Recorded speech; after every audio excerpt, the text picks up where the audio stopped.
Capital point Rangirkhari সড়কের গর্তে চরম ভোগান্তি, এনএইচআইডিসিএল এর সঙ্গে প্রতিনিধি দলের সাক্ষাৎ। ক্যাপিটাল পয়েন্ট থেকে রাঙ্গিরখাড়ি পর্যন্ত সড়কের বিভিন্ন স্থানে বড় বড় গর্ত সৃষ্টি হয়, এলাকাবাসীর দুর্ভোগ চরমে উঠেছে। দ্রুত মেরামতির দাবিতে সোমবার স্থানীয় বিশিষ্ট ব্যক্তিরা এনএইচআইডিসিএল এর কর্তৃপক্ষের সঙ্গে সাক্ষাৎ করেন। প্রাক্তন সাংসদ ডাক্তার রাজদীপ রায়ের পরামর্শে গঠিত প্রতিনিধি দলে বিমলেন্দু রায়, পুলক দাস, সুজিত রায় সহ আরো অনেকে উপস্থিত ছিলেন। তারা জাতীয় সড়ক ও অবকাঠামো উন্নয়ন নিগম লিমিটেডের জেনারেল ম্যানেজার প্রকল্প হিমাংশু গুপ্তর কাছে সড়কটির বেহাল অবস্থার কথা তুলে ধরেন।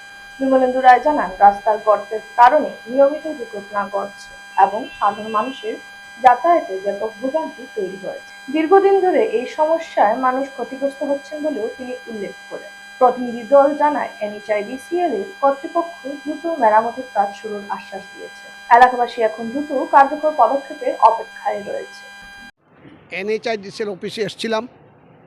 আমাদের প্রাক্তন সাংসদ, বর্তমান শিলচর বিধানসভার যিনি প্রার্থী ডাক্তার রাজদীপ রায়, উনি বলেছেন আসলে যোগাযোগ করার জন্য। কারণ আমাদের ক্যাপিটাল থেকে রাঙ্গিরখাড়ি অবধি যে রাস্তা, এই রাস্তার যে গর্তগুলো হয়েছে, সেই গর্তে প্রতিদিন অ্যাক্সিডেন্ট হচ্ছে, স্কুটি অ্যাক্সিডেন্ট হচ্ছে, অটো রিক্সা অ্যাক্সিডেন্ট হচ্ছে, গাড়ি অ্যাক্সিডেন্ট হচ্ছে। এটা নিয়ে পাবলিকের যে একটা ছিল, ডিমান্ড ছিল। তো আমরা আজকে এসেছিলাম। আমার সাথে এসেছেন আমাদের প্রাক্তন যিনি এমপি ছিলেন, ওনার নমিনি পুলক দাসবাবু। আমার সাথে আছে সুজিত রায়। তো আমরা আজকে এনএইচআইডিসিএল যিনি এখানকার জিএম আছেন, ডিজিএম, ওনার সাথে আমরা কথা বলেছি, মিস্টার গুপ্তার সাথে। উনি আমাদের সামনেই ফোন করে